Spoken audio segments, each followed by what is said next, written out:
Welcome to another Acoustic Alternatives. I'm John Bommarito from Grove Studios in Ypsilanti. It is a place that has the motto, get out of the garage and get into the studio, a place for musicians like one I have locally here who could take a band practice and move it here so he doesn't annoy his neighbors, though in his case it probably doesn't annoy his neighbors. He lives on a pretty big plot, but other musicians in the Ann Arbor, Detroit area might benefit from knowing about Grove Studios and the fantastic facility that is here. I don't know, Adam Labeaux is here. Adam, have you been here before? No, first time. I should show you around before I would like that, yeah. Finish. There's several sizes of studios. There's the deluxe studio, which allows somebody like you to bring a whole band in, and there's drum kits. And seems like a great deal. Yeah. There's a half-size one if you just want to have a small combo, and then there's a DJ room, and obviously a podcast room here where I'm broadcasting from today. At one point I thought about doing something similar myself, but I was like, musicians can't afford to pay for practice space. This is pretty affordable. You'd be surprised. So yeah, no, this is a pretty cool place, and I know some of my previous guests have been in the studios before doing their thing, so it is not a new concept, but I'm glad that 2.5 or so years ago they said, hey, we think you should do a podcast and you should do it here since you don't have your radio job anymore. I'm like, yeah, we don't need another music podcast. And they said, no, come on, we want you to be, oh, okay, fine. And once Twist my arm. I'm going to really kind of resist it, but once I started doing it, I realized I had been missing the conversation with my local music friends to talk about their latest albums or talk about their lives, let them play some music for me. And just so happens, this album's not out yet as of today's recording. Not yet. How do I have that? He's on a special list. I'm special. Music friends of music. Mom said so. Uh-huh. The album's called Brave Face. Adam Labeaux is here. Would you like to just start with the song and we'll talk some stuff? Sure. Why don't I go ahead and use the first single as a launching point. So this is called Clutch. Great plan.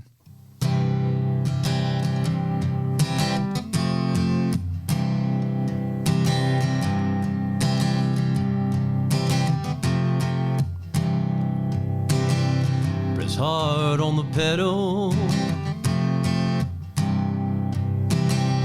Breathe the wind. It's a range of motion.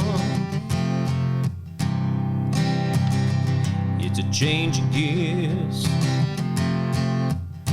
and I can see it spinning, though I don't know who's winning. Oh, I'm here, and it's a long way back from the river home. I know that I lingered too long. Now that I'm here, I don't want it no more, but I should have known. It's built in our bones.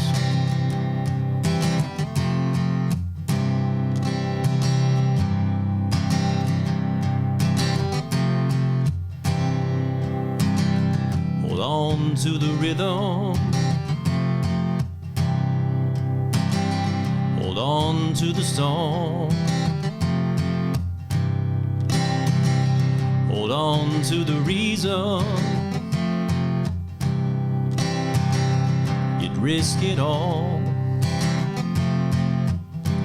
and hold that light above me, so I might see who loved me before I go.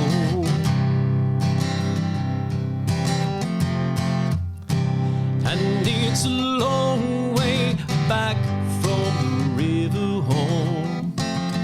I know that I lingered too long.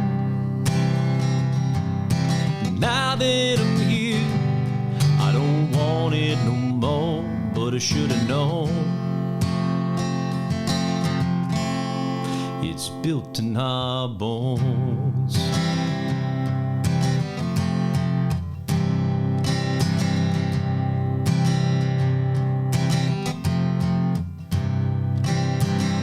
Time is all I have, locked in place, and I wish for patience, and I hope for grace. And I know there's people who stand up and raise their hands to bear the weight. And it's a long way back from the river home. I know that I lingered too long. Now that I'm here, I don't want it no more, but I should have known. And it's a long way back from the river home. I know that I lingered too long. Now that I'm here, I don't want it no more, but I should have known. It's built in our bones.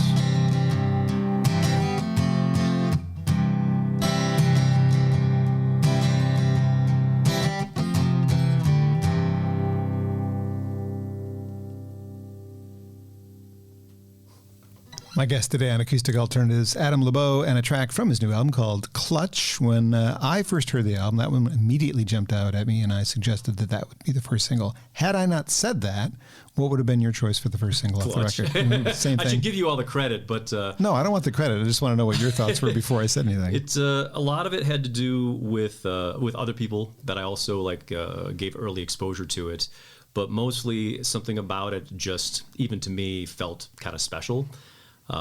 It's the whole album kind of took on a life of its own, but that one very specifically, like once it was birthed and happened, it just seemed to have a special spark to it. It does. That might have been Amy Petty, I don't know. But that voice does stand out, and like anywhere, any song, any crowd. I mean, that voice cuts through right into me.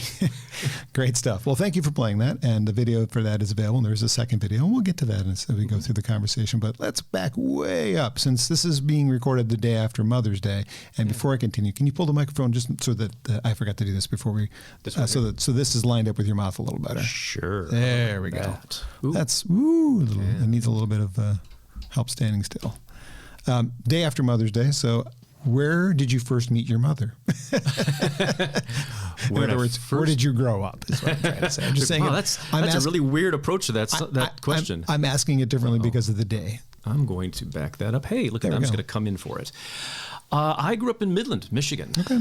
Land of Dow Chemical. I knew that. Yeah. Did your dad work for Dow? Mom work for Dow? No, my dad was a pharmacist, and my mom, she just, she was an entrepreneur. Okay. She ran all kinds of businesses, had all kinds of ideas, and was kind of a creative. Who else do I know like that? Adam Labeaux is just like, do you know where him? I got that from? I don't know. I'm a pharmacist on the side, but that's only the back alley. Oh, we shouldn't talk about that video. No. It's being recorded. So how long did you stay in the Midland area? I was in Midland until I was 24. So your very formative years, all of them. Yeah, and then I got out as fast as I could, as every child in Midland does. They dream of getting out over the Delta and jumping out, and I moved out to the West Coast. Well, what do kids do in Midland for fun? More of that back alley stuff. We're back to that. Smoke cigarettes and play guitars. Yeah. Really? Okay. Yeah. Did you have other hobbies? Like, did you play sports at all? Oh, no. I am so uncoordinated. I was actually just talking about this. I broke my nose once as a kid playing basketball in the backyard by myself. That's not supposed to happen that way. Ever. Just an elbow in the face or something. I elbowed myself. That's right. So when did music become the focus of Adam's life then? It honestly was something that I always wanted. It wasn't something my parents encouraged because I don't have musicians in the family anywhere. It wasn't that they didn't like music. They were music lovers. It's just that it wasn't something that they knew how to encourage me to do. So, I mean, I listened all the time. I was in choir when I was in grade school, actually straight up through high school. And I used to sing myself little songs on the way home from school. But it was that first moment when I saw Kiss. You wanted to rock and roll all night and party every day. Superheroes with guitars. How do you beat that? Yeah. And then I was jumping off of chairs in the living room playing air guitar. Breaking noses a different way. That's right. That's the right way for at least your career path. That makes sense. There was a question I was thinking of while you were talking, and I was being polite and not interrupting. And guess what? I lost it. I just talked it right out of you. No, it was the siblings question. So you said in your family, how many siblings are there? I had a brother. Yeah, he was lost his life in Texas. Sorry. He got into a disagreement with some police.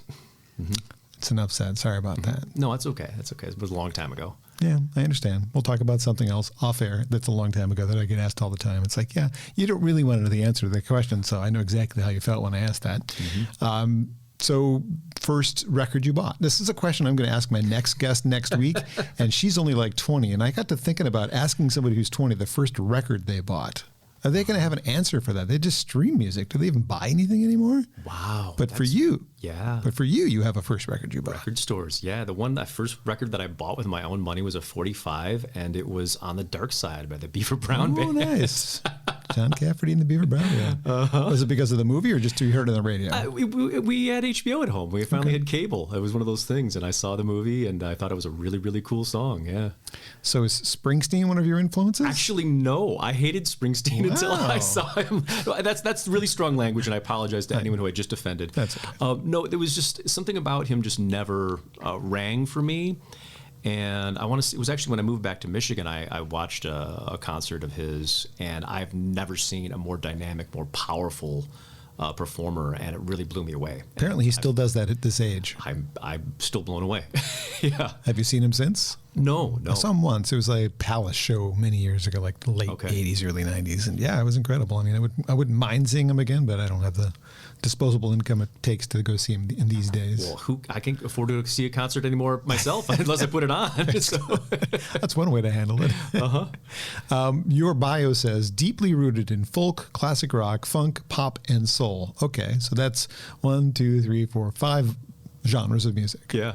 Pick a couple of favorites from each genre. Favorites in folk. Oh, favorites in folk. So I grew up on my dad's record collection, and while he listened to a lot of rock and roll, David Crosby is one of my heroes. I was sorry about his passing, and I was actually very quiet when it happened, as opposed to everyone else posting, just because I was too affected. But David Crosby, something about him and the magic that he's able to put into a song and just kind of disappear in it. Even if he's just in the front, it's like this gorgeous piece of work that he just, I don't know, creates out of the ether, and it just really blows me away. When he passed away, I stumbled into a couple of videos where they had recorded live Phil Collins promoting the album that he was on, and David singing background. Like, it just really, like you said, he really stood out, even as a background vocalist for Phil Collins. The glue in so much, and you can't, like, if you were listening to CSN, you can hear Still's voice, you can hear Graham Nash, you can hear Neil Young, but it's really hard to pick David out. But if you take him out of the mix, his parts were just that brilliant glue. So David was certainly one. Bruce Cockburn is somebody who I discovered at a young age, and he was uniquely mine, and I liked that about him. One of the benefits of living in a border town like I did, Detroit, or if you grew up in Midland, you probably weren't getting the same thing, but the Canadian radio influence where we got to hear things that weren't necessarily American hits, but Bruce definitely is. I love sharing the story if we've got time for how You have to be somewhere at 7 for another interview, so not me.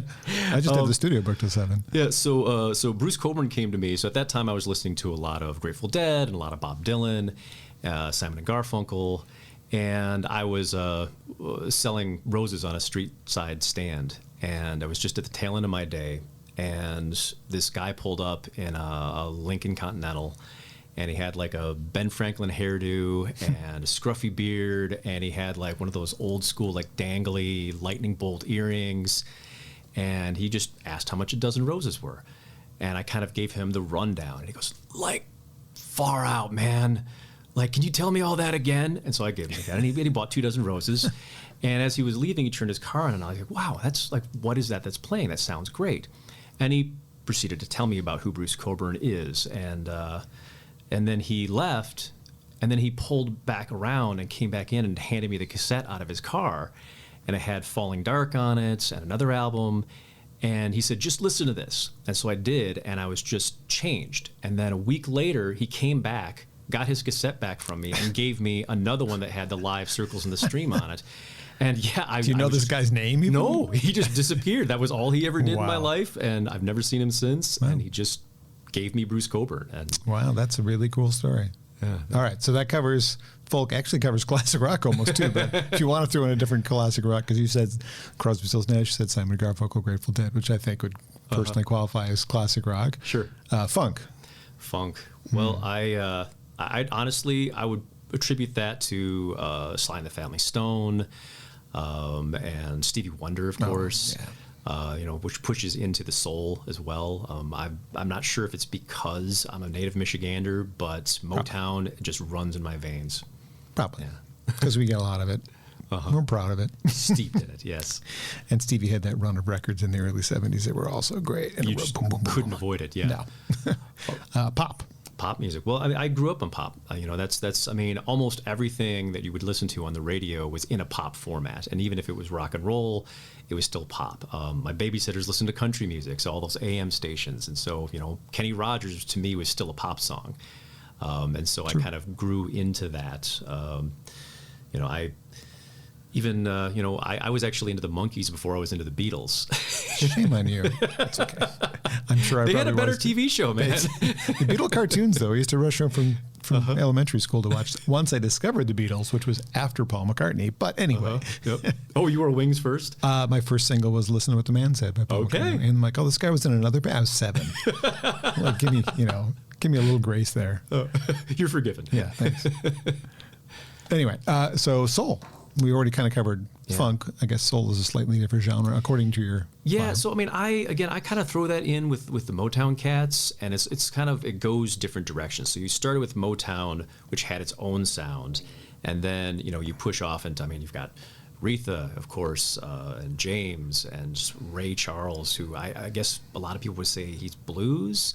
Depends on what era. Yeah, like I mean, those Jazz too. And These are gospel. some of the great regrets of my life, is that I didn't get to see Aretha or Ray. I wanted to see Stevie, but again, those ticket prices, I'm like, I can't afford $250 for nosebleeds. Yeah. I saw the Songs in the Key of Life tour. Did you? The redone one, because Brad Phillips was playing first violin. I'm like, I have to see that. Oh, man. One of my friends is sitting in the first violin chair with the Stevie Wonder show. That's I have to go to incredible. that. So Yeah. I don't remember how much tickets were, but it was the same year, the first and only time I saw Paul McCartney. So it was Ebony and Ivory in the same year. Yeah. I got to say, Ebony was better. Paul's my favorite of the two, but Stevie put on a better show. Paul's show was great. I mean, it was great, but Stevie's show was fantastic. So why am I telling you my story? We're supposed to be telling your story. Sorry about that. I like to know. It was relevant for the question. So Midland is where you started out living, and sounds like you've lived at a lot of different places. Where else have you lived significant portions of your life? Well, significant really, it was Midland, San Francisco. That's real close to Midland, yeah. Short drive. Yeah, so I spent a few years out in San Francisco. I mean, the idea was I was going to go to art school, which I did. I went to art school. It was more of an excuse to get out to San Francisco, because as a neo-hippie boy growing up in the Midwest, I read the books and I listened to the music, and I wanted to be part of that scene. And I had some idea that was how to do it. And while I was there, while I was going to school full time and working full time, I thought that I might, be part of the music scene too. Sure, why not? Kind of a legendary area for music. It was. It was honestly, it was a bit of a disappointment. I mean, I loved the city. I loved San Francisco, but when I got there, it was a changed place, and I just wasn't ready for that. I just remember there was like a gap at the corner of Haight-Ashbury. And but what was funny is I was actually looking for a job at the time, and so while I was like sort of judging the city for changing, I'm in a 3-piece suit looking for work. And so I'm like, you changed too, man. You cut off all your hair and you moved to San Francisco. This just went all backwards. Sell out. Yeah. So I was there for about 3 years, and I was reviewing my portfolio at the end of the year, and I realized that anything that wasn't a live model in class, it was music. If I was doing a still life, it was like guitars and 4-tracks and guitar picks. And if I was doing a portrait, it was like, Count Basie or Bob Dylan. Okay. There's a theme here. Right. So I was like, I'm really in the wrong place. And so I did a very, very original thing. And I dropped out of art school to become a musician. Who does that? So jobs-wise, what kind of jobs besides being a musician have you held? Or you probably still have a day job right now, Well, right? I do again since COVID. Yeah. So, well, how long do we have? Again, we'll go with highlights, the ones that were important. I'm not going to mention the 3 months I worked here. I'll say, I could go through all kinds of things. I mean, I've dug for drain tiles around houses. I've worked on road crews. I helped build some of the overpasses in Port Huron. Really? Managed offices. I've worked outside. But what I'm most proud of actually is music festivals. I started a music festival with some friends up in Oil City. Nice. It was kind of funny. I had one friend that we just kind of had this idea. We were talking about doing almost like a mini Woodstock sort of thing, where it was 3 days and you camp over. I mean, it started off with just a free show downtown, but it just was so exciting that we decided to expand it.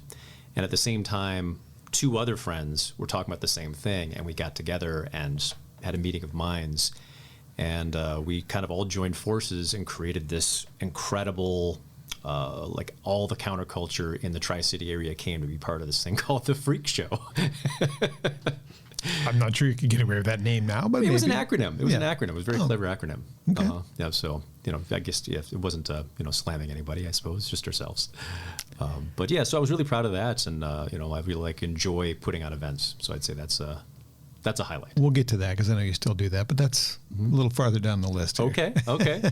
Not that we couldn't jump ahead because I know how to move around. New album is your 4th record, full length. I think, did you have an EP in there too? I'm trying to remember that. Nope. Just full length. Okay. I appreciate that. I like an EP, but I never pull it out. And similarly, I appreciate when somebody releases a new song, but if you only release it as a digital single, I'm probably going to forget I have it or never buy it because I'm going to pick up this before I grab my digital files and play them. So thank you, A, for recognizing that there's still value in a physical. Thank you for enjoying that. I do. Well, I'm one of the few people who still has a CD player in my car. I have a CD player desk. Every room in the house pretty much has a CD player because I have 17,000 of them. So there needs to be a place to play them. So I recognize that this is not the most popular format, but you've decided, and I hope rightfully so, that people will come to your shows, see you, and want to take home a souvenir.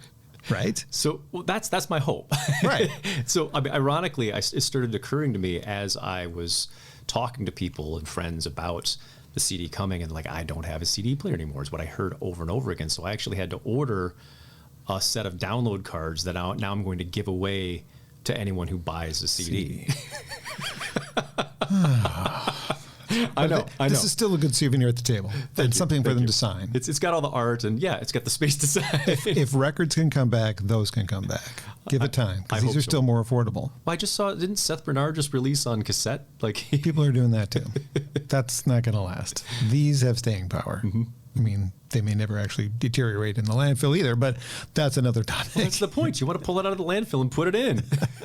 Oh, what is this? Anyway, the new CD has several tracks. We've played one so far. I think this is a good stopping point for another track. Okay. Give me another tune. So Introduce I am going to play the opening track, actually. It's called "Don't Listen." Please continue to listen, but don't listen to the advice that I'm about to tell you. Yeah, thanks a lot. Getting people to turn this off already. And here we go.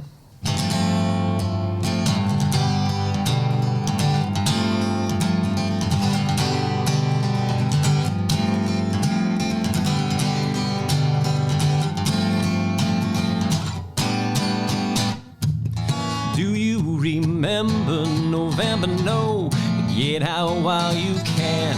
Winter's here, it's a cold night, but it'll be right where you left it, but where you're gonna be now. I've been falling asleep at the wheel at night. I can't get there, but don't you listen to me. I got my head all full of miles and better coffee, and the conversation lost me.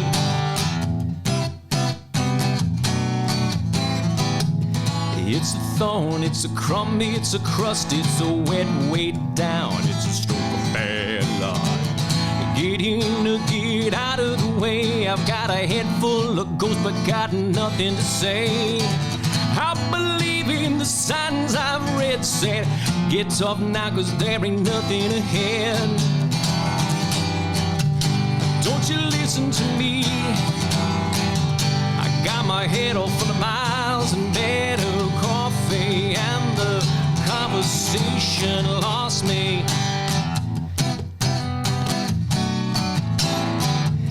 Less can be more, it's a lesson learned. You gotta get in line if you want your turn. Don't leave and be me, don't leave too easy. You can't get the news if you got no station. Peace parlay with you to say. I can't remember, I guess that I'm sorry.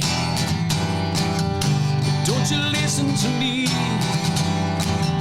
I got my head off for the miles and better coffee, and the conversation lost me. Don't you listen to me? I got my head off for the miles and better coffee, and the conversation lost me.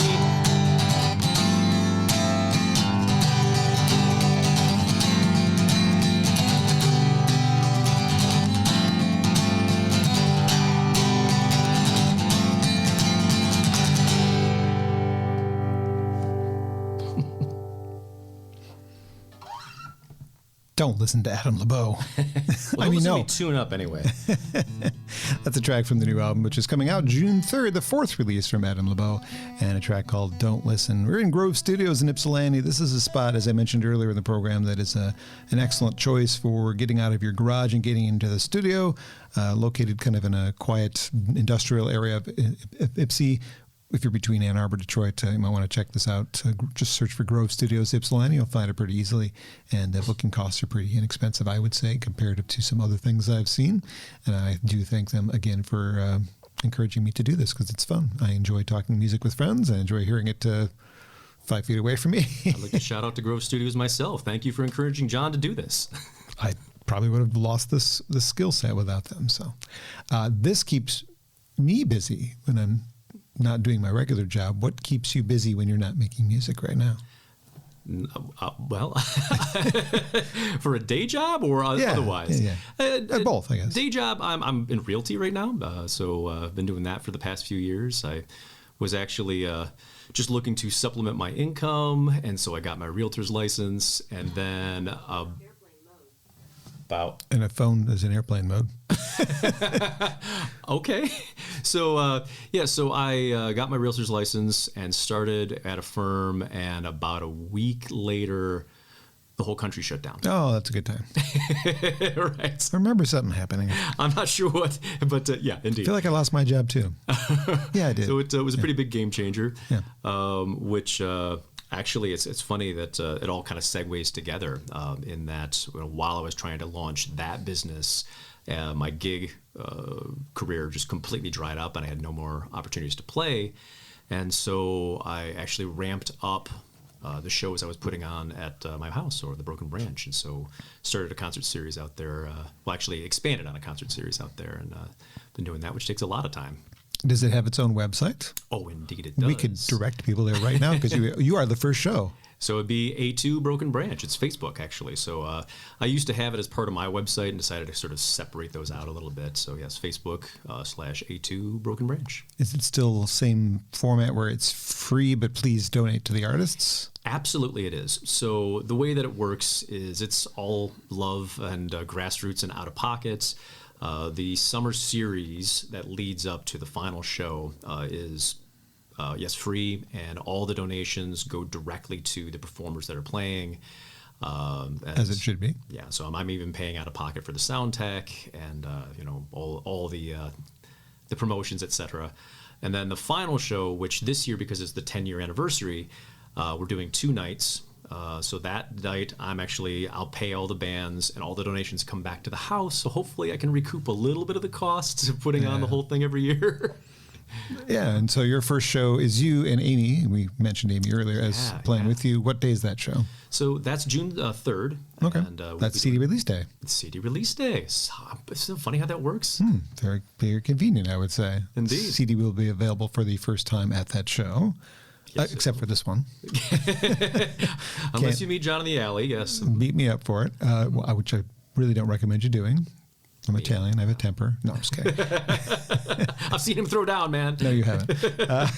Some of these songs I know that there are earlier performance videos for, so you've been living with a few of them for a while. How long have you been working on this record? Well, this record itself, I guess that's a really interesting question. I'm kind of got to double back on that because you're right. There are a couple of those that I have had in the pocket. And I never really write with the intention of an album. I usually just write until I feel like I have enough good ones to make an album, sure, or enough finances to go back into the studio and cut an album. Yeah. And so I'd say that there's a few of these that are, that maybe predate COVID, a few years old, but a bunch of them were actually written during lockdown. Okay. How long do you typically live with a song before you decide if it's ready for public consumption? Is there like a grace period you give yourself? Not even a little bit. No? You write one day and play it the next day out? Yeah, as a matter of fact, the last album I had a funk song that I wrote that I liked the groove so much, but I didn't have lyrics until the night before. I just knew that I wanted it to be on the album. And that's one way to do it. Yeah, it's just a little pressure. Yep. So, yeah, I don't really have that sort of a steeping period. So some songs will actually develop after the recording. I'll find maybe I like different lyrics or I want to add or subtract parts to it, which is actually something I learned from Bob Dylan's approach, is that he doesn't really seem to care about your attachment to a given song or that you're in a band that's playing with him. I understand that at certain points he's changed the tempo, the rhythm, and the lyrics. So good luck. But it's still called whatever. Yeah. So how does one play along with Bob Dylan if that's the rules? Yeah, I'm not that drastic, but yeah, I kind of like things to continue to grow and develop. So, and answer your question, some were very new and some were a couple years old. Yeah. Okay. Well, then there's do you write? It sounds like you might write music before you write lyrics, or do you write either way, whichever comes to you? It's mostly together. Okay. I've had it happen in both different directions, and sometimes I'll do the matchbook thing where, if anyone remembers what matchbooks are, yes. Are they a thing still? I guess they're still a thing, but I mean, you don't pick them up in bars anymore. I don't. Yeah, no. But when we used to write things down, when we had ideas, we jot them down on matchbooks. So pull out your phone now, use the notes, right? Yeah. So I might have a collection of napkins and matchbooks, and I might piece those together and try to make a song out of it. But generally, for me, I might hear a melody. I might be messing around on the guitar and find a chord structure, and then I'll do this kind of a phonetic thing where it's melody and just kind of mush-mouthing things, and then words just kind of come out of it. And that's Phil Callan's approach, as you may know. Okay. You didn't know. No. Maybe you didn't. He used to actually release sometimes as B-sides of his singles, those kinds of versions of other songs. So it's like the mush mouth, I don't know what I'm going to say, but this is the timbre or whatever. And it sounds like this, It's and he'd just do that in the song. And they released that as a B-side. Like, I guess we're desperate for B-sides. This is cool, I guess. I think Bob Dylan's released that A-side. Yeah, I think that's exactly right. Are there typical topics that are for you easier to write about, or you just whatever you're striking? It tends to be whatever the song says, and it sounds very metaphysical that way, but it's the truth for me. Like I might be inspired by something. Like there's songs in this album that have a lot to do with what was going on in the world at the time. Whether it's COVID or the BLM movement. Those things seep in. But I don't like to push a song around a lot. I find that when I come with too much intent, it sounds forced. Okay. And so I just kind of let it tell me what it needs. And then I might polish it a little bit. Okay. Fair enough. The lyrics to the entire album are already on your website. I was kind of surprised to see Elle Lively's name with that. Elle doesn't live anywhere near you. How do you know Elle?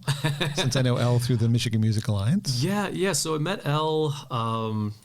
It was one of those events that Michigan Music Alliance was putting on through a mutual friend, Jen Prinkert out of Kalamazoo area, who booked me to play Arcadia Ales once upon a time. We became fast friends then.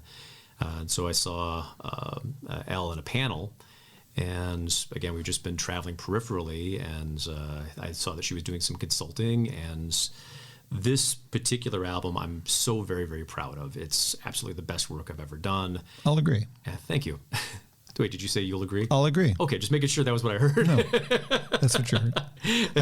I streamed the other ones as I was prepping because I don't have them. I have this one, but this one has a, go ahead. Sorry. Thank you. Yes, so I'm very, very proud of it. And again, like I kind of feel like when you release a song, when it happens, it's like it's not really yours anymore.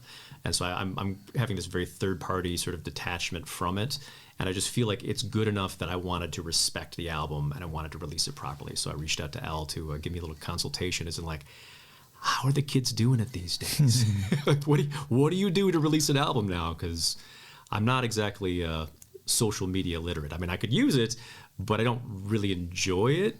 You don't speak that language. That's right. So I had to hire somebody hip to come and tell me how to do it. And then she transcribed your lyrics and was the poster of the lyrics. Okay. Yeah. Uh-huh. I just like, this is interesting. She's not writing the songs, but she's associated with all the lyric posts. Alrighty then. I will figure that out. On the occasions where you do write a lyric first, because that happens, you said, do you have, when you're writing the lyric, any sort of an idea what the mood of the song is going to be, since you cover different genres of music in your style? No.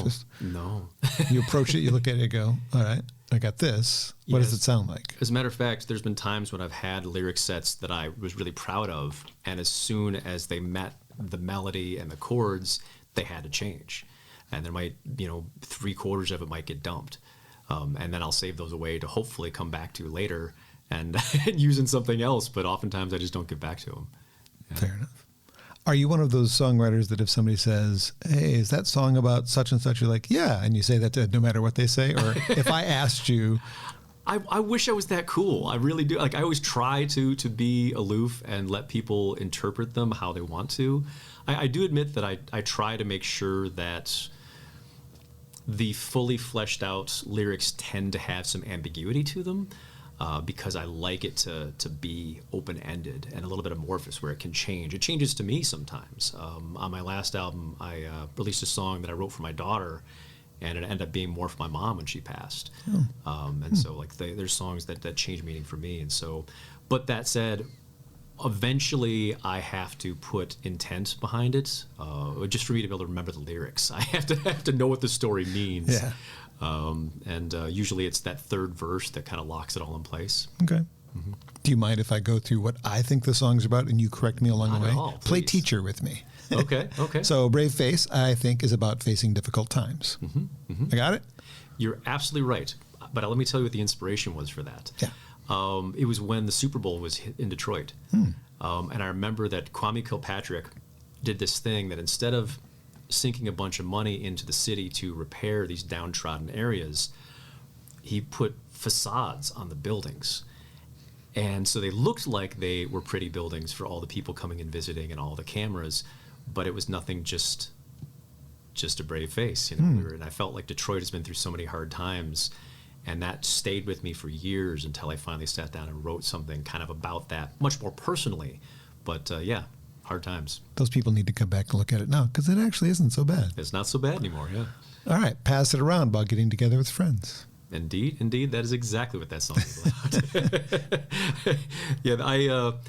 I wanted to write something, so that one was one that actually had a little bit more intent to it. I wanted to write something that was danceable, and that was about having a good time, and that's just kind of spilled out. Yeah. The river, life choices in general. Yeah. Oh. Yeah, no, that's so. The river was about a very, very difficult time. I'm not going to be very specific about this. It's okay. If it hurts it, I don't want to. But I was in the middle of something good, and then the next day I had a choice to make, and it was this way or that way, and there didn't seem to be a right answer. There was no right answer. I wouldn't say there was necessarily a wrong answer either, but it was just no matter what, it was going to hurt. Then I'm going to probably run into some trouble as I continue this list. The big reveal, a developing relationship. Yeah. So I didn't even intend it to be. That was one that I just completely let the lyrics tell the story. And I liked the way it came out. And that's more of a hindsight. That was about a breakup. Yeah. I had it backwards. Not doing so well. Yeah. Hold On. That is a broken relationship. Okay. So no, I'm gonna correct you on that one. But see, I love this. I should just stop telling you the actual. No, you're absolutely right. No. Hold On is actually the most political song I think I've ever written. It had a lot to do with global warming. It had a lot to do with the madman that was in office. That seemed to be at the helm of everything and not caring that just everything was just going south in a handbasket. Yeah. Too bad he wasn't a madman across the water and oops, I fell in. They wouldn't have him. No. Make a Mess, a love song before the broken relationship. Yeah. That one actually I woke up with in my head this morning, by the way. Well, that's funny you should say that. Yeah, because that was kind of a song that came to me when I was waking up. So, yeah, that's Make a Mess. I like the way that turned out. It's a nice song. It's one that's really about relationships, and that's what makes something beautiful in a relationship isn't all the perfect moments. It's all the jagged pieces and the weird ways that we fit together. And that's I think that's the best part of finding a perfect someone is their imperfections. Nice. Then I had trouble. Then I thought, as I'm asking the questions about the music first and the lyrics first, maybe these are ones that music came first and the lyrics came second, or I'm just unable to figure out what it is you're trying to say. And I apologize because I tried. No, I appreciate that you did. So let's go with them in the order. Clutch, which is my pick for this. I don't really know what Clutch is about, other than I know Clutch is like you're shifting gears, but but I'm having trouble with like what else is going on there. Yeah, so Clutch very, very specifically was me trying to process the COVID pandemic. What it actually stemmed from was my partner at the time. She was telling me about how the RNs, and I'm getting a little emotional talking about this, but she was talking about how the RNs were holding phones over people while they were passing away, so their families could be with them. Yeah. And I was thinking about like the person in the hospital bed holding on to their life, clutching onto their lives, and the person with the phone clutching onto the phone. And then the metaphor sort of kind of just came out. And so that was how I processed that. Wow. Yeah. Okay. Thank you. That helps. The rules. Okay. So if you don't want to, you can skip them. No. The skip rules. The button on John. This is again me just like I had a whole lot of different things going on in the world and nothing to do but think about them. And there were a lot of different pieces that rolled into it. So the trans movements and body ambiguities is in there, talking about the kids. The Black Lives Movement again was in there. I was kind of thinking about how desperate the times were. And there's that moment when I say it's kind of like the look of my glass. I can barely see it. And my glass is half full, but I'm good with that. And things are kind of crazy, but so long as we're kind of all in this together and just keep a positive attitude, everything's going to be all right. Okay. Yeah. 2 left. Don't listen. Oh, don't listen. Which you've already done. But. Yeah, Don't Listen is really, it's a classic road song. It's kind of that idea. Like I spent a good 5-6 years just traveling, playing music, and getting that kind of like delirious midnight head bob. And I guess in my mind, it was a lot about just the nonsensical conversations you might have with someone while trying to stay awake. Being part of different bands that you've been part of. Yeah. Okay. That's right. Fair enough. And then Straw Man. I'm lost. What's a straw man? Yeah. So what's funny is actually this is one of those ones where I wrote it and I knew what the words were. I knew what the lyrics were. And what a dictionary definition of what a straw man is isn't what a straw man is in my story. And that's one where I wrote actually 5 sets of lyrics that I didn't like. I didn't like, but I knew what the song sounded like. And the chorus always was there. And so for me, it's a song about war. It's a song about war. And it's, the straw man is the cannon fodder, is the little grunt who gets put out into battle lines. And okay. We've just talked about every song on the record in a span of like 5 minutes. So that's a brief synopsis of the new album, which is called Brave Face. Adam Labeaux is here. A show coming up and a CD release on June 3rd at his Broken Branch series in his backyard. Acre and a half, is that right? Acre and a half, yeah. I remember my facts sometimes. I didn't have that one written down. That was just something I read. Another song? That's really a lovely segue there, John, because I was kind of hoping to play Strawman today. You do it. So this You got the guitar, I don't. This one it was really interesting because it's a pretty big number on the album, and I'm sort of gearing up to play some shows in support of the album, and some of those are solo, and I was like, well, how do I play some of these songs differently? So this is one that I've kind of rearranged. I've been having a lot of fun playing it with this different arrangement.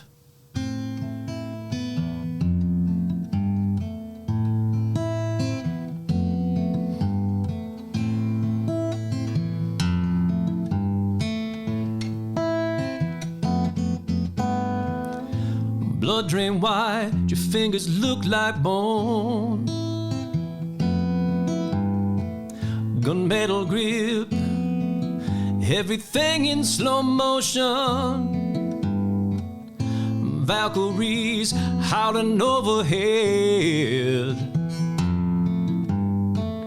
The ground shakes, roses painted red. Strawman, I know just what you're feeling. Strawman, it's too late to change. Strawman, I know you fall so freely, you burn so easy, drawn like a moth to the flame.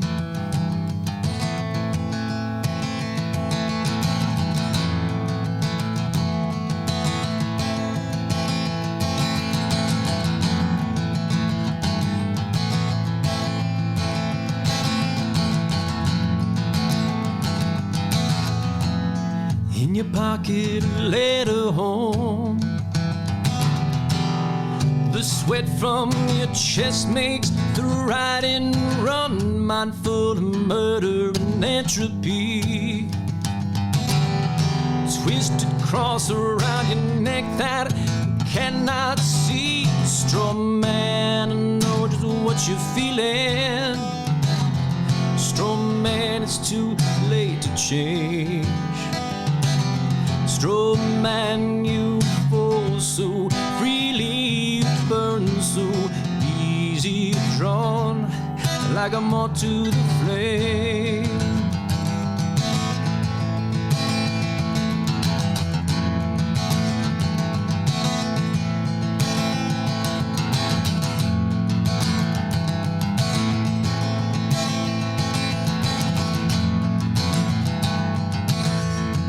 Smell the iron in the air. You want to close your eyes, but you cannot bear down the chain, just like rain falling from the sky. I don't wanna die, no. Strawman, I know just what you're feeling. Strawman, it's too late to change. Strawman, you fall so freely, burn so easy, drawn like a moth to the flame.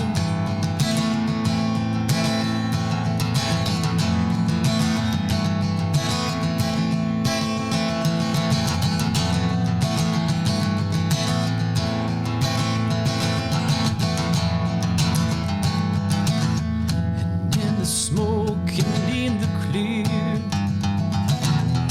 is every stinking fat cat that put us here. Strawman,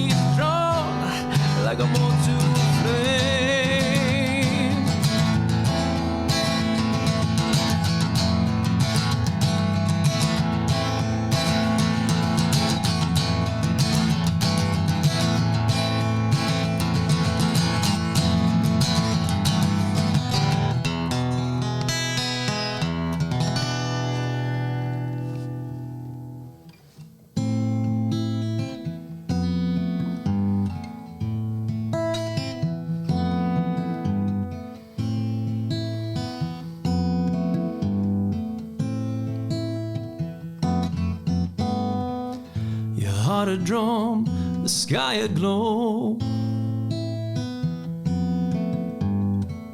You crest the ridge against a red sun sinking low.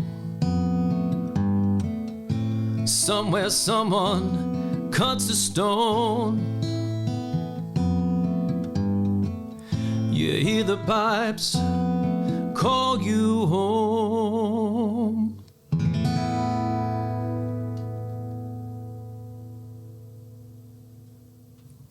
Straw Man from Adam Labeaux. Very different than the album version. You're right, because, well, there's the big background vocal thing and the big production. And You should have seen the notes for that one when I got the background singers on it. All it said is, very tenacious DE. There's one of that big bombastic choir behind it, yeah. Adam Labeaux is my guest. I think we first met when you were part of the Ragbirds. That's right, yeah. I did not know that you were in the band that became Back 40. I found that out in your bio. Other bands that you might have... Not anything that anyone would really have heard of, I don't think. I mean, I was in a lot of bands that, played the Blind Pig a few times, and then as bands do, they broke up. And, Sure. I was in a band called Soundhound before there was a Soundhound audio app. Yeah. I was in a band called Cohesion, which then I found out I got into a festival that I wasn't playing, so I had to change the name. Okay. Yeah, so there's a bunch of bands up north. I was in a band called Perplex with Dan Ripke of Back 40. That was kind of our first band together, which I do have an album of that. That was our first album that we put out. Okay, fair enough. And, excuse me, the new album, again, available June 3rd, fourth in your collection of full-length records. There was another path I was going to go before I wrap this up, and I've lost that too. Where's my mind today? I will have to just come up with it later after we're done recording. Okay. Thank you very much for taking these songs and stripping them down to their basics. Oh, it was actually a quote from the website. It says, John Bommarito, host of the podcast playlist Acoustic Alternatives, had this to say about Brave Face, because this is when I heard the record after a few listens. With equal parts, the sounds of today and the classic sounds of the 70s and 80s pop, Labeaux has a strong new release on his hands. The album had me feeling nostalgic for the radio I listened to as a kid. So since they've heard the songs stripped down in these, like, this is how they started mode, I'm trying to give them a picture of what, if you haven't heard the record yet, because it's not out yet, it sounds more like this record that could have come out in 1978, which is a good thing. Yeah. I don't know if that's what you were going for, but that's what I heard. Well, I thank you for that, and really thank you for saying so and taking the time to really listen to it and read the lyrics. This was actually one of the albums that I kind of didn't go into it with as much production in mind. I was hoping for this to be as live an album as possible. And so I got together with three of the musicians, some of the best musicians I knew. Who? So you had Brennan Andes on bass, Daniel McDonald, who not many people have heard of him around here because he doesn't do a lot of work, but he was originally with Colin Murphy and myself and Rich Rickman. We started Annalise Company. So fantastic masterclass drummer, percussionist actually. And then we had Jesse Morgan on keys. And the idea was we were just going to come in together and just feel the songs out together. And just like we got together for one rehearsal. And then I just wanted to be very, very organic as we played them. And so the songs and the musicians push things in different directions. Like, for instance, The Rules, when I wrote it, was very David Crosby inspired. And when we played it in the studio, it immediately became this, like, sort of jazzy soul song, like an R&B tune, really. And so I didn't try to produce it. The songs told me what they needed after we recorded that first live set. Cool. Well, it turned out well, and congratulations on this record. I hope it does well for you. I hope it gets you more attention. Thank you. And get to play more gigs. And I don't know how booking gigs is hard. You've got time to do that in your life, and you've got quite a few on your schedule. So I need to know your secrets, but not right now. If you want to find out more about the record, look, if you're listening to this, you can see how his name is spelled, because Labeaux might not be a intuitive spelling. So just look to your left or up and down or wherever his name is written, because I'm going to spell it right when I post this. And then I assume it's that .com, right? That's right. That's right. it wasn't that hard to get that one, probably. Not a ton of Adam Labeaux who are doing music. No, matter of fact, just don't click on Adam Lambert's site because it autofills usually for Yeah. Lambert. Well, I mean, he's not that bad. No, but I'd rather have you come see me. Yeah, I mean, you're not fronting Queen or anything, but whatever. Thank you again for your time. Thank you, John. Thank you for listening. If you're listening today, check out the 50-some other ones I've done since I started doing this with Chris DuPont being my first guest many years ago, and I hope you find some others to enjoy. The whole purpose of this is to expose people to music they're not hearing elsewhere. So, Acoustic Alternatives from Grove Studios. Thank you to Grove Studios. Check them out online, Grove Studios, and have a great day.